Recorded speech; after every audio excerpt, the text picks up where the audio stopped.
All right, everyone. I show 11 a.m. Pacific, so it's time to get started. Thank you so much for joining the webinar today. I appreciate it. I'm very honored to speak with you this afternoon. My name is Mike. For those of you who aren't already aware, I'm the Vice President here at James Publishing. And most of my time these days is spent speaking to attorneys about their marketing and sort of strategizing about ways that we can improve those results, right? It's great to have marketing campaigns, but there's also so many other things we can do to improve those results. And that's really what I spend most of my time doing these days, along with our president, Cara Pryor. Today's session is, of course, entitled 4 Ways Staff Can Generate Legal Clients, as you can see on the screen. And after the session, we will be sending you an 83-page digital booklet entitled How You Can Help Bring In Clients. And again, this is for your assistant. It's not for you. That's why it says how you can help. It's for your assistant. And like most of our materials that we tend to send during these webinars, it's full of practical use it today information that you can start very, very quickly. And again, we want to be able to save you time, and that's really the point of this webinar today. So there will also be a Q&A after the session. So if you have questions during the presentation, anything that's on your mind, or I mentioned something that you're curious about, go ahead and drop a question within the Zoom panel, and I'll go ahead and answer those directly after the session.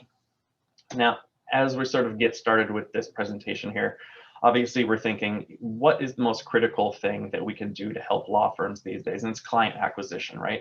Every law firm should want more clients. And that's especially important these days in this sort of really unstable economic environment that we're currently living in, right? 2020 was crazy. 21 is starting out that way too. Who knows what's going to happen? So bringing in clients is the best way to grow your business. Now, the point of the presentation is not to put more work on your plate. As you can see from the screen, it says how staff can help generate legal clients. We want your team to be able to help you with this effort. So we want you to be able to focus more time on sort of improving your business, working on the law, rather than working in the business. So the tactics that we're going to talk about today, like I said, you can initiate these really quickly, and they're also going to deliver results. These are things that we use internally here at James Publishing for our own subscribers. We've seen that they work firsthand. So there's nothing complicated about this stuff. We're going to show you exactly step by step how to do it. And then hopefully by the end of the session, you have a better idea of where you can get your business up and running too. So without further ado, let's go ahead and jump right into 4 ways that staff can help generate legal clients. Now, the first technique we're going to talk about today is lead follow-up. And you're probably thinking to yourself, well, gosh, Mike, that's pretty much common sense. Everyone follows up with leads. Yeah, you're absolutely right. Again, this is not something that's really complex, but it's weirdly something that a lot of firms don't do aggressively. So I speak with lots of firms, and maybe their answer to a question like, how do you follow up with your leads is, oh, I call them one time, and then if they don't respond, that's it. That's not good enough, unfortunately, especially right now. So maybe you have too much casework on your desk, or you think you don't have enough staff to handle these inquiries, but the goal of every firm should be improving client volume coming through, right? That's the only way to grow the business. So this is even more important than ever in today's world of sort of infinite Zoom meetings, right? Because you're probably not closing at the same rate that you were before the pandemic, and that's okay. I think that's pretty much true of all firms, especially most of the firms I speak with. So you're not sort of out on a limb here by yourself because you're not closing at the same rate. It's very, very common, but that really means that it's more important than ever to follow up with your leads. And the good news is that it's low-hanging fruit, right? This effort is something you can start literally today. As soon as this session is over, you can meet with your assistant and say, we're going to start ramping up those prospect calls. We're going to really hammer this home. And that's easy, right? That's easy. Then it only takes a couple of extra signatures, maybe per month or even per quarter, to justify the additional sort of expense and time that your assistant is going to spend doing this. Again, this is not something that you personally need to do. Give it to your team so they can really take that work, take that ball and run with it. Again, we don't want you to have to do this for you. Now, sort of increasing those prospect calls is great, but that's really just step one, right? So, okay, great. You've got them to the point where they have agreed to have a consultation with you, but there's so much more past that, because we also want to improve your show up rate to those meetings, right? It's one thing to get the client to the meeting or agree to have the meeting, but are they going to show up? These days, it's a little bit more complex because we're all experiencing what people typically call Zoom fatigue, right? And I think we're all maybe guilty of missing a Zoom appointment here or a meeting there, or even something with friends where we just don't feel like it that day. There's not the same sort of obligation to appear at a Zoom meeting as there is with an in-person meeting where you say, oh gosh, someone's going to be waiting for me in the chair. I have to look at them face to face. I feel like I got to go. With Zoom, it's a little bit easier to just say, I don't feel like it today. But there are ways that your assistant, again, can sort of help you with this effort. So whether we're sending, additional text messages to that person who agreed to have a consultation, or some follow-up phone calls letting them know that, hey, the consultation's happening in 24 hours, it's happening in 2 hours, that kind of thing, or even what we call a guilt email. So when I sort of give my calendar out to folks and basically allow them to schedule something with me, sort of tied into that calendar is what I call a guilt email, sort of an automated reminder that, hey, you know, your meeting is coming up in 24 hours or a half hour or whatever time period it may be. I'm really looking forward to speaking with you. But if you do have to cancel for any reason, please give me some notice. My time is valuable. And that's exactly the same type of thing that you should be presenting to your prospects as well. Your time is really, really valuable. You can't be preparing for this consultation and have no one show up. So guilt them a little bit into it. It's totally okay. Go ahead and send a little bit of guilt their way so they do at least show up, or if not, they will at least give you some notice that they're not going to make it. And of course, rescheduling no-shows would be important too. But really, that's kind of the tail end of this, right? Rescheduling the no-show, hopefully you won't have to do very often because you're increasing your lead follow-up to the prospects and then increasing that show-up rate. So those are really where you want to focus your efforts right off the bat here. Regardless, call. Keep the calls going. That's the best thing that you and your team can do. So sort of moving on here, we're going to talk a little bit about video creation. And again, a lot like lead follow-up, a lot of attorneys, when I mention videos, I hear, okay, great, you know, I already do videos, and that's fantastic. Well done if you already have that effort underway, because you're ahead of the game there. But really, there are some opportunities that we're going to talk about right now in terms of video that maybe you haven't really thought through yet. Previously, before the pandemic, you know, people would sort of generate these video teams, and you might spend several thousand to tens of thousands of dollars having a video team come to your office and basically shoot this, you know, day-long video. They take a long time and edit it. You might get a clip back in a month or something like that. But really, the pandemic has shifted those video standards. So now everyone is sort of used to, whether you're looking at me on screen on webcam or a politician, a scientist, a celebrity, everyone's used to videos not only on webcams, but even on something like a cell phone. So those standards have really decreased. And that is a huge opportunity for you, the attorney, because now you don't need to hire that team, right? You can do something on webcam and it's totally acceptable. And even better than that, your assistant can lead this effort. You don't really need to be in charge of this. You, of course, need to be the one talking. That would be great. But your assistant can really lead the effort, right? So you can start by having him or them block out an hour of time, maybe on your calendar every month, just to get the process going so you get familiar with it. And then once the basic shoot is part of your routine, you're going to feel comfortable, and then you'll be able to really, really ramp up this video effort. So in terms of thinking about where you can start with a video effort on Zoom, we've really found that detailing past cases is a really good starting point for our attorneys, especially if they're not used to being on camera. And if you're not used to talking to a webcam, that's okay. It is kind of awkward. Right now I'm talking to you and I can't see you, but you're out there in the universe, so I just assume that you're there. That's kind of weird, right? And you know, many of our attorneys are not really comfortable doing that quite yet, which is okay. So to get comfortable, maybe start talking about a past case result. That's something that a lot of attorneys are really familiar with. They feel strongly about. They were able to help someone. It's near and dear to their heart. And it's just easy to sort of rap about that, right? So go ahead and describe the before and after. It's important not just to talk about, you know, the case result itself, which is of course great, but before too, you know, how was this person feeling? You know, what was their stress level like, and how did you help them alleviate that stress? And the idea is sort of for your viewers to visualize themselves in the shoes of that prospect, right, as they sort of hear about this past case. And then the more that they can relate to that, and they say, oh gosh, I'm really stressed, but this person, you know, they're not stressed anymore because attorney Jill was able to help them out. You know, that's really what you want. So plan on creating a collection of these past case videos. It's perfect place to start on your video creation effort, and it won't take too much of your time. The more videos you have, of course, the more likely it is that a prospect stumbles upon your website or your social profile and sees a past case result that really mirrors what they're going through. And then if that video has a positive outcome, boom, you've just created a really positive marketing tool, and it didn't take much effort on your part. So we'll talk a little bit more about video moving forward here.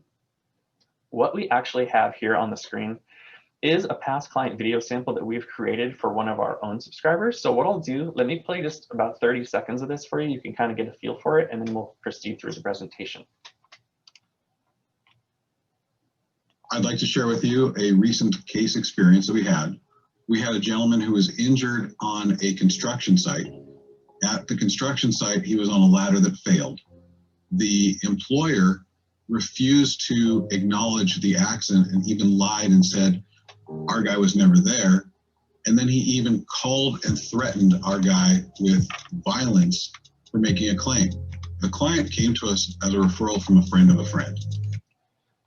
So what you can see there, obviously we've just recorded our subscriber basically talking about this past case result construction accident, but you only see our subscriber for the beginning of that clip. Afterwards, what we're doing is we're taking his audio, of course, and we're pulling out some custom quotes, we're adding in some motion graphics and some stock footage. The end result is really finished and polished. And again, it's the most important point that you see the attorney right at the front, and it's his voice sort of explaining this to you. So again, this is a great sort of easy way to get in the videos of the past case result. It doesn't have to be complex. And then we can talk a little bit later in the presentation about how to make sort of videos a little bit slick and polished like what I just showed you. And of course, videos are great for not only your website, but your social profiles too. So don't forget about your Facebook or even your Instagram profile. It's great that attorneys have those these days.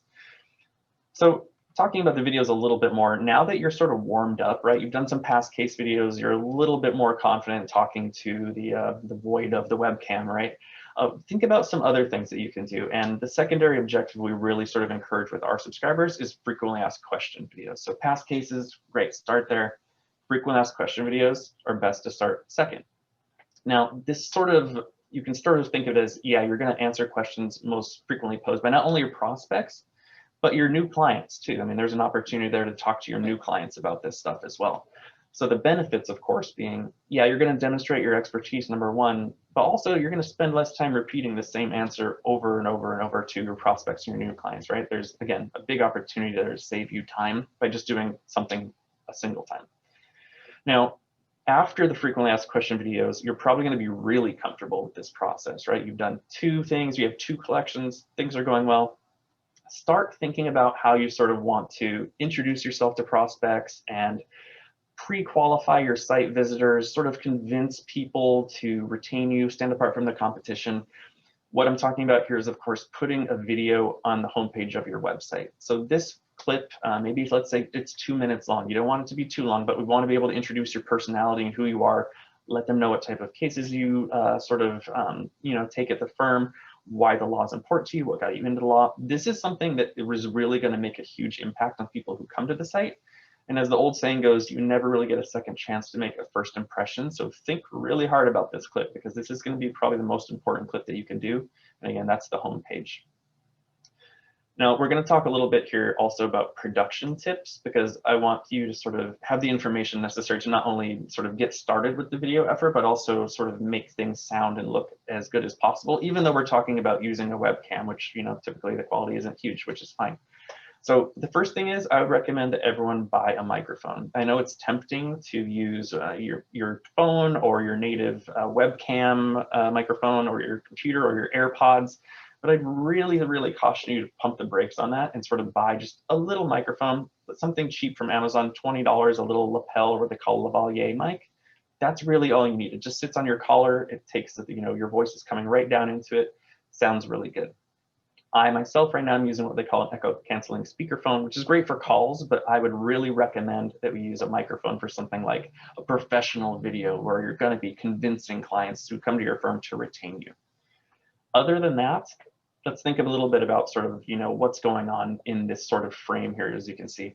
So keep your background uncluttered if you can. You'll notice in my background, I have sort of my running metals, and that's a little bit even cluttered for what we would call like a professional, like attorney video, right? So if you have maybe a nice painting in the background, or books, if you're shooting at your office, something like that that's uncluttered, but keep the person's attention on you as much as possible. Don't let them get distracted by either a backlit window or something that's happening in the background, especially if they can see outside. You know, let's make sure that you yourself are the focal point of the video.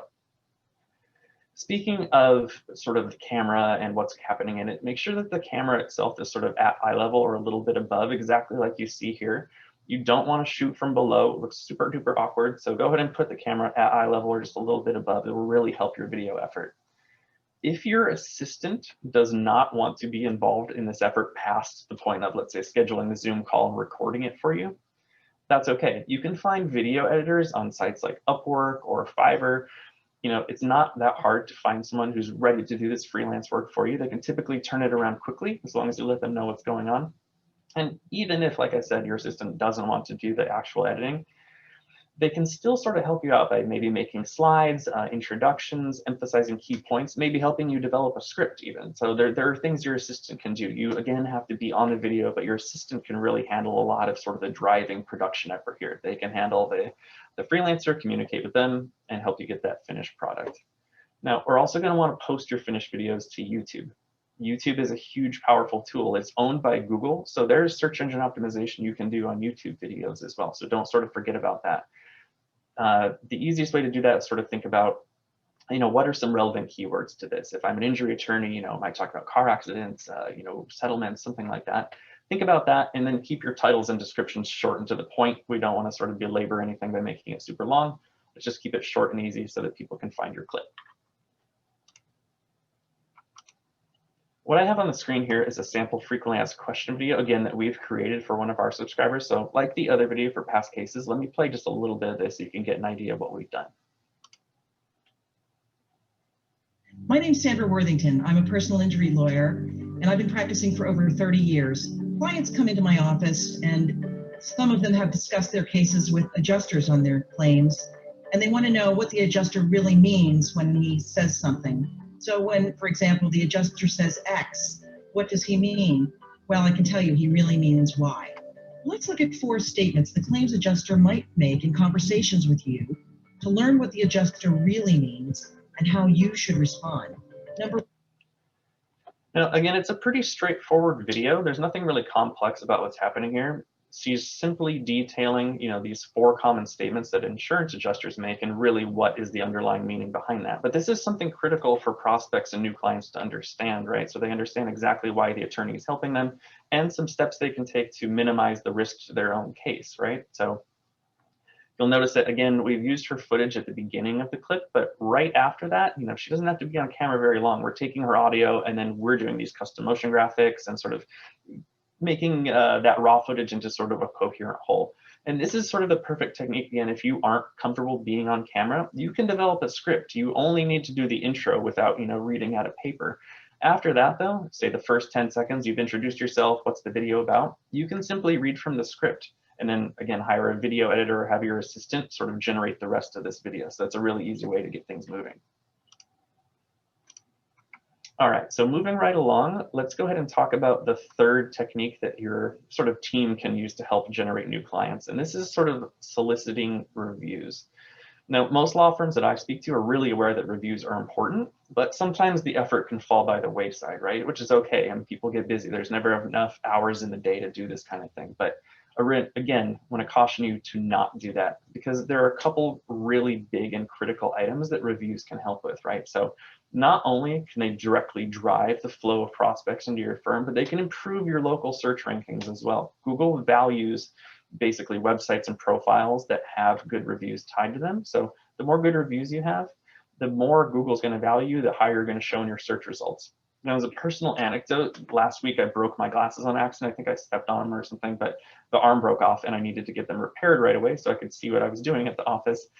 So basically, I looked around Google and I tried to find someone, who's local and who had good reviews. And of course, you're hit with a billion of these pages, right? But I found a local firm that had basically 5-star reviews, which was great. Looked like they knew what they were doing. I went over there. It was a quick and easy fix, thankfully. And then I left them a 5-star review as well. So you can see that just with that, that's sort of the cycle that we want to get your firm into because people do the exact same thing for law firms. So nothing is going to beat a review request coming from you personally, meaning you, the attorney, right? You, the attorney, asking for that during sort of a positive aspect of the case, or maybe after the case is done and it's been a good result. That's going to be the most powerful. However, your assistant can really follow up past that point. You only need to do that the one time. After that, your assistant can really sort of take that ball and run with it again. So your assistant can email a link after your initial attempt. And if you want to save even more time, consider sort of bulk sending a review request to happy clients that have gone through your firm already. And in order to minimize the risk of negative reviews, you can sort of pre-qualify these reviews, right? We're going to ask for some feedback before we even get to that review stage. So let's say, for example, you have a list of 100 people and you're not really sure which of those folks were going to leave a good review for you. So send out an email, ask for maybe some simple feedback. Is it thumbs up for service, thumbs down? or use what we call NPS, or Net Promoter Score. That's simply a 0 to 10 ranking of how your firm did. How does this person feel? You've probably gotten a ton of these in the past from anything from your dentist, your grocery store. Everyone's going to ask you, well, how did you feel? 0 to 10, just rank us. You can do that too. Anyone who ranks you highly, meaning a 9 or a 10, yeah, send them a review request right away, because that person is happy. They're ready to leave you a review. If they're rating you anything less, or thumbs down, ask them why. Don't just send them the review request off the bat. Ask them, why do they feel this way? It sort of gives you a chance to control that narrative a little bit and make sure that you can communicate with this person about, why do you feel this way? Okay, great. Well, this is, how we feel about it, and we're going to help you sort of through this. And then maybe after that, they would be ready to leave you a coherent review. So that's sort of the process we're talking about here. And another thing that we want to think about is, some people are going to want to leave a Google review. Some people like Facebook. Some people like Yelp. So I would encourage you to have profiles on multiple different websites and give those people an option to sort of leave those reviews on those sessions, right? Because you may be logged into Google and that's the easiest thing for that person to do, or you may be logged into Facebook and that's the easiest thing for that person to do. So give them the option to do multiple different review sites. Your team member is also giving you a huge benefit by basically getting this effort off the ground and continuing to get those reviews. So go ahead and incentivize the effort a little bit, right? Give either a cash prize, maybe a gift card, something for the new reviews that are coming in. And if you have multiple team members working on this, which would be great, you can display maybe a competition board, high score board. These are the results for the week. Sort of a motivating factor in letting them know that this is really important to your firm, and they're going to feel like they're really part of the whole after that. So what we have right here is basically on the left, we have sort of one of what I would call like the survey review, right? So when we're sending this sort of survey out, we want to know, is this person happy? Are they angry? Whatever. This is sort of the pre-qualification that I was talking about, right? So they can fill out the survey, let you know how they're feeling. If they're feeling all A's and B's, yeah, they're probably good for a review. If they're C's, D's, and F's, okay, probably not. On the right-hand side, you'll see that we have an NPS set up for Middleton Legal, which is one of our subscribers. So this is something that we send out on their behalf. If someone's ranking, again, a 9 or a 10, great. They're taken automatically to a review page. Those folks are good to go. Anyone 8 or below, we want to find out what they're thinking and feeling before they even get to that stage. So we're minimizing that risk, again, of those negative reviews. And this is a simple sort of text you can send. Basically, hey, I found that you are happy with my service. Would you mind leaving me a review? Make it short and sweet and to the point, and again, include a couple different buttons for Google, Facebook, and other things that people might frequently use. Now, the fourth and final technique in today's presentation are scheduling referral appointments. And every firm wants more referrals, right? These are folks that come sort of pre-sold on you. They don't really cost much to obtain, if anything. Sometimes they're entirely free business that's coming in. They're more cooperative clients, and they're probably going to be better referral sources for you down the line as well. So there's a lot behind this effort to get referrals to your business. And an organized approach to sort of gathering these potential referral partners is really the most cost-effective way to do things, right? Scattershot's okay, but if you can have an organized, dedicated effort, again, led by your team member, assistant, paralegal, etc., that will really be the best way for you. So what we're about to talk about is sort of a high-value, low-cost strategy. And it's, again, not really rocket science, but not many attorneys tend to adopt this approach, which is always a little surprising to me. But instead of spending thousands of dollars on, giant marketing campaigns that may or may not work, and when they do, they sort of bring in a bunch of unqualified leads that you have to deal with and then waste your time with, why don't we try to focus on building that referral network? Because your referral partners are always going to send you folks that are ready to sign, and they're going to be a good fit for you. All right. So the first thing you're going to want to do, or have your assistant do rather, is sort of create a list, or what we call a prospect list, right? These are prospective referral partners in your area. So your assistant can basically go through Google Maps, take a look in your city, your county. If you live in a small state, it might be the whole state, but someone who might be a good referral partner for you. Do they have good Google reviews? Do they have a website? It looks like they know what they're doing. We want to find savvy marketers, right? So don't ignore other professionals, meaning if you're an estate planning attorney, maybe a CPA or financial planner, don't ignore those folks, but we tend to focus probably 2/3 of our lists on other attorneys. And the simple reason for that is because attorneys understand inherently what a referral partnership is, right? You get into business knowing that, yeah, my business thrives and depends on people coming in. I'm going to do you a favor, you're going to do me a favor. So that's really why we focus on attorneys. Now, it's also tempting to sort of modify your list based on whether you're going to have a cross referral right away. So, if you're an estate attorney, but you get a lot of family law attorney, for whatever reason, a lot of family law clients contact you and say, I need help. It might be tempting for you to build a list entirely of family law attorneys because you think, well, okay, great. Those are the cross referrals that are coming in. That's who I'm going to be able to send it out. Don't do that. You never really know who's going to come through your firm. And there are a lot of different things you can do aside from a simple one-to-one referral partnership that makes that sort of partnership valuable, right? There are other things you can do. So don't sort of limit yourself by just the cross referral thought. And the booklet we're going to be sending you after this presentation contains specific examples for who you might want to look for. And it also contains more details on creating your prospect list. So stay tuned for that booklet. It'll be helpful as you get this effort underway. Now, in terms of the actual sort of mechanics of, okay, we have the list, but what happens after that point? The mechanics of sort of getting that call underway and getting the return call is really important, but it's notoriously difficult, as I'm sure you are well aware, to sort of reach busy attorneys and other professionals, right? If you're calling your doctor, yeah, usually it's the front desk. If you try to call another attorney's office, typically you're hitting, the front desk person again before that, especially if you're calling out of the blue, you don't have an appointment, it's difficult to reach that professional. But sort of the secret sauce to this idea is that you don't even need to reach the professional. You don't need to reach the attorney. You don't need to reach the chiropractor to sort of get this effort underway. All your assistant really needs to do is sort of leave a voicemail and send a follow-up email. From there, if the person you've contacted is sort of a savvy marketer looking for referral partners, they're going to basically take the reins and contact your assistant to get that appointment scheduled, which is really what you want. So again, emphasize to your assistant that this is not something they need to contact someone directly with. They just need to get some contact information, send a voicemail and an email, and then sort of let the results roll in. Now, some coaches have also advised that letter sending is better than calling, but again, I would say that that is 100% not true. We've sent, well, when we first started out the program, we sent thousands of letters, literally thousands. And not only is that ineffective, it's a lot of cost in terms of postage. There's a waste of paper. And think about when you get, mail that you're, where is this coming from? Who is this person? A lot of times what we found is that letter probably just goes right to junk mail or, hopefully in the recycle bin. But with the calls, you're reaching someone directly. They can hear your assistant's voice, hear that you're interested. And again, if they're a savvy marketer, they will respond. And we've set over 400 of these referral partner appointments and probably close to 5 or maybe even beyond 500 now. So it works. It's just going to take a little bit of time on your assistant's part. But like I said, with the lead follow-up, same thing.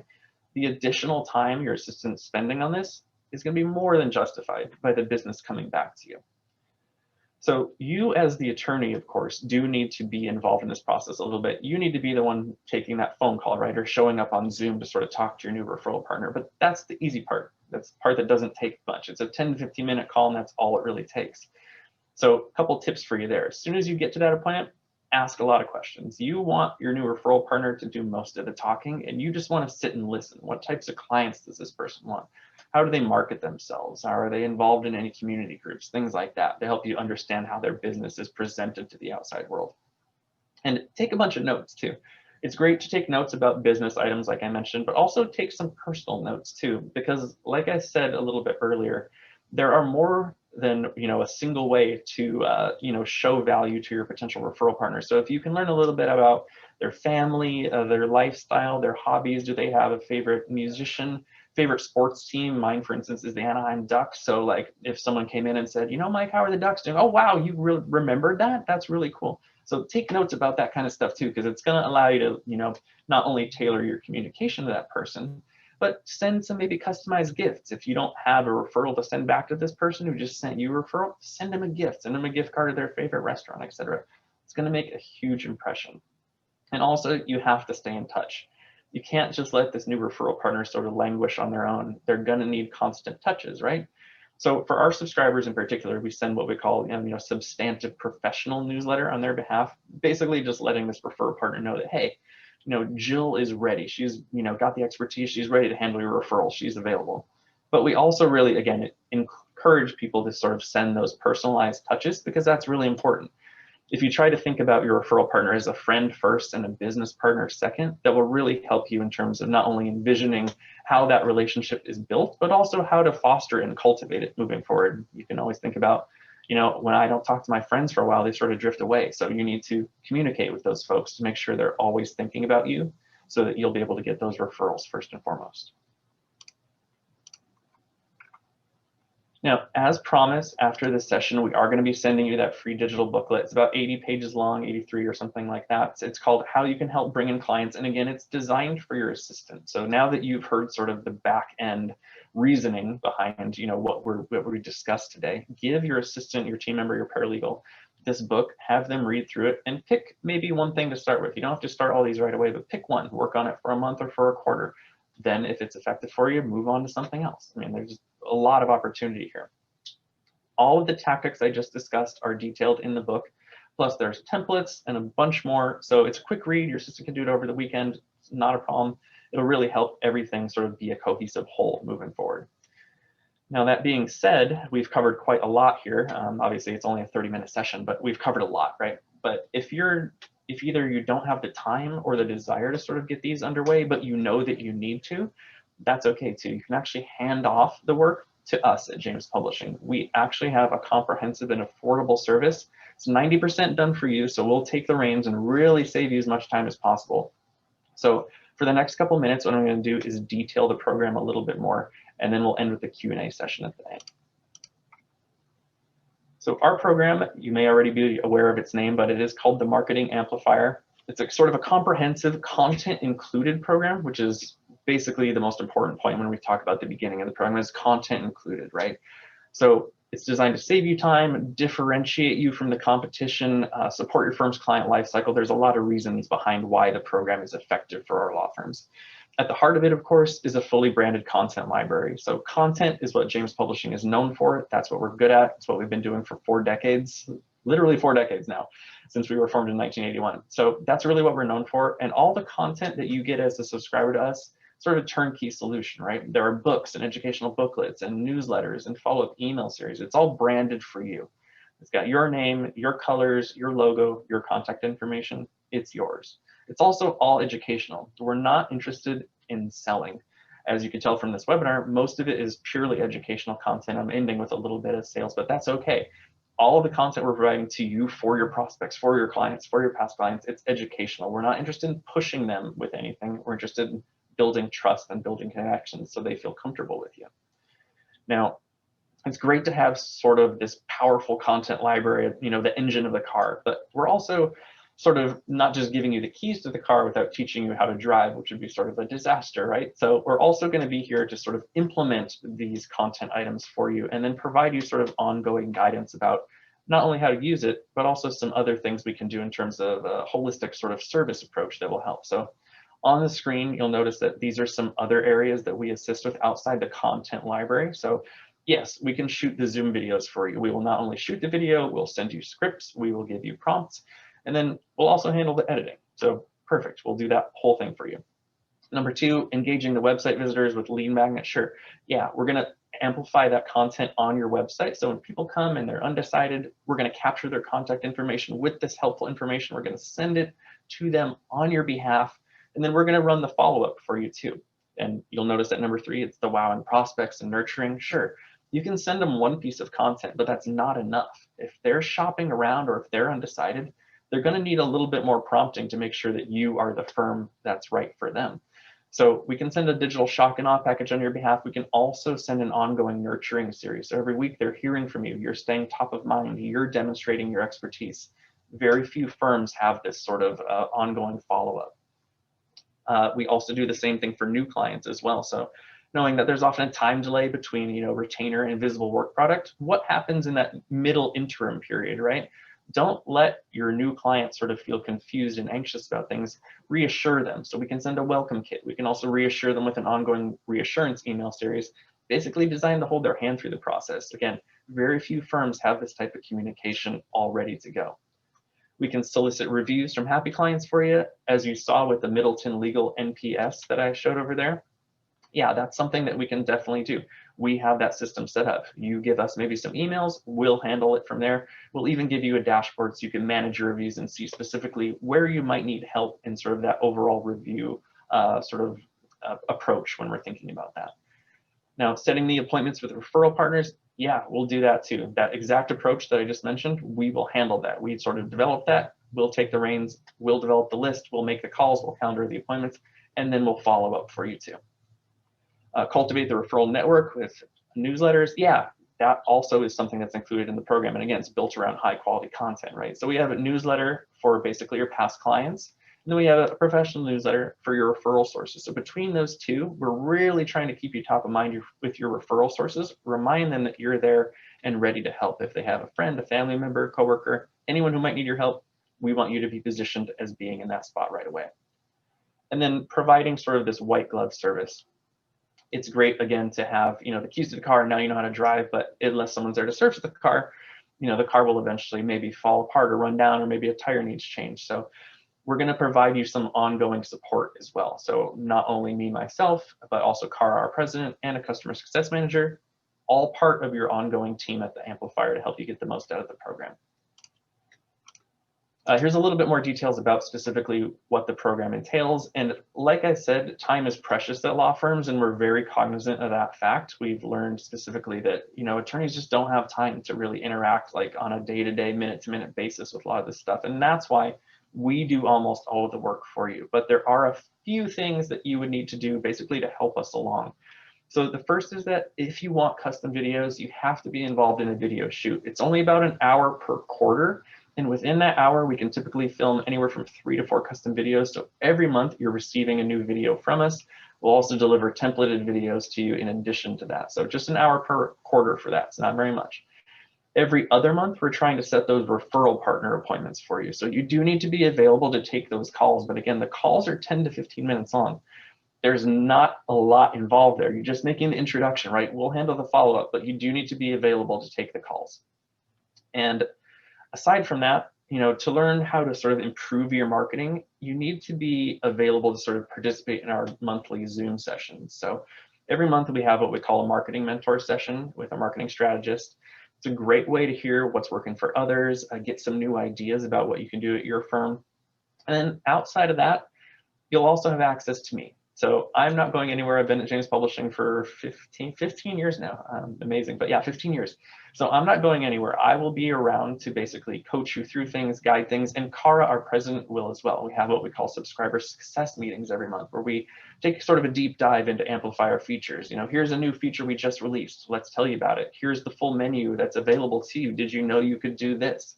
So you'll always have sort of the opportunity to join those sessions, and we highly recommend you do. So that's, again, a minimal part of the time commitment that you'll need.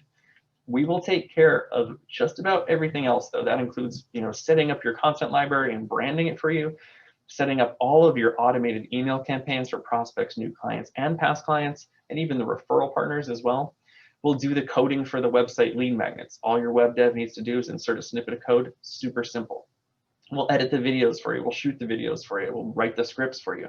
We'll integrate with your CRM or practice management software. If you use Clio, great. We can integrate with that. We can make it super easy so you don't have to spend time doing duplicate work in 2 systems. So again, not much time is required on your part. We'll really take the reins. Now, obviously, I would love to speak with you more about the Amplifier if you've heard this brief pitch here and think to yourself, God, so that sounds great. Okay, cool. Let's please chat. So my information is on the screen here. There's my phone number. It's my direct line. There's also my email. But I encourage you to actually use the scheduling link. If you're interested in having a real consultation where I can sort of learn more about your firm and sort of walk you through exactly where we might be able to help you, please use the scheduling link, and that'll allow you to sort of set an appointment at a date and time most convenient for you. I'll set up a Zoom for us so we can chat sort of either face-to-face or via the phone. And then we'll go over how the Amplifier might be able to help you. So again, that scheduling link, please use that if you want to get sort of an in-depth discussion about how we can help you. And that pretty much wraps the primary webinar session. Again, 4 ways staff can generate legal clients. Again, later today, we will be sending you not only a recording of this webinar, but the booklet designed for your team or paralegal or assistant, how you can help bring in clients. But give us a little bit of time to convert this video. It's going to take probably an hour or 2 for us to convert the video and then get everything out to you. So you will receive the book and the recording. I promise it won't be immediate after the session, but we will get it to you. So let's go ahead right into the Q&A session. I have some questions I received. So we'll go ahead and go through these. And if you have any questions while I speak about this stuff, go ahead and drop them in that box and we will get to them in due time. So let me go ahead and click this open here. How long does it take to edit a typical past case or frequently asked question video? So this really depends. It's hard for me to give a direct answer on this, because maybe you're talking about a past case or frequently asked question that took a minute to film. Maybe you talked for 3 minutes. Do you want your sort of video to have just a static slide? Do you want to have custom motion graphics? If you're talking about maybe cobbling together a video that is a minute long, doesn't use any motion graphics, and maybe just uses maybe a stock video footage, maybe 1 or 2 of those clips, you could probably get things done in 30 minutes. If you want to use something more significant like the motion graphics you saw in ours, we're talking about multiple hours, not only to set up the motion graphics, but make sure that the audio is clean, etc. So it can vary. I will say that video editing can be a very time-intensive process, though. Can you talk a little more about doing SEO on YouTube? Sure. So again, YouTube is owned by Google, which I think most people know. So that gives you a really good insight into how valuable YouTube is to Google. When you sort of search for things, you'll notice that videos sometimes pop up. So this gives you a chance to sort of make your videos as appealing as possible for your audience and allow them to more easily find them. The first thing that you want to do, which sounds a little bit counterintuitive, I know, is sort of do some competitor research. Take a look at what other attorneys are doing, especially in your area, and think to yourself, okay, this is a great topic, but I could improve this. I could make this better. Go ahead and sort of develop your script, write about that, and then think about how you can improve it. You're going to also want to think about tags and keywords you can use for your video. So maybe you're a family law attorney, divorce in so-and-so, or estate planning, what do I do with my money? How can I avoid probate? Something like that. Think about how you can sort of tag the video so people more easily find it. And then, of course, you can ask your agency for help if you have one, or just search on Google. If you just search YouTube SEO on Google, you'll find a ton of guides. They're very helpful and sort of will detail step-by-step what you need to do. Let's see, a couple more questions. I want to set up a review process like you described. How would I go about doing that? Okay, cool. So there are a couple different systems you can use. If you just type something like NPS, again, Net Promoter Score, into Google, you'll see a ton of services come up. We've had experience with a service called Retently, which is basically just allowing you to set up a simple NPS and then send it out. But these days, I would recommend you investigate a system called BrightLocal or something similar. That allows you not only to set up that NPS score, right? So you can do sort of that initial feedback, get that person's thoughts and feelings. And then if they do provide that, the system also allows you to send the review request automatically. So by setting up your single campaign, you can then basically run it automatically. So again, I would recommend something like BrightLocal if you're interested in getting that up and running. Looks like one more question. How much dialing time does it take to set an appointment with a referral partner? Again, this varies. Some geographic areas are harder than others, we've noticed, but overall, when we were sort of thinking about the statistics gained from our outreach team and thinking about the time spent, it takes about 2 hours of dialing to get one appointment. So your team member, again, you don't feel the need to do this yourself, but your team member is going to need to spend at least 2 hours to probably get at least one interested party. So there's a lot of emailing, a lot of dialing, a lot of leaving voicemails. But again, that's okay. 2 hours for a new potential referral partner in the grand scheme of things. If that person sends you even one case a quarter, I mean, really, what's 2 hours, right? It's a very, very worthwhile effort. So that looks like the end of the questions, I believe. So that will pretty much wrap the session. I hope you enjoyed it. I really appreciate that you took the time to basically listen to me speak today. I hope the session was helpful for you. We will send you the book and the recording. But until then, thank you from all of us at James Publishing and the Marketing Amplifier. Again, my name is Mike, and I hope we'll be able to talk soon and that you found the session helpful. Have a wonderful day and good luck with everything.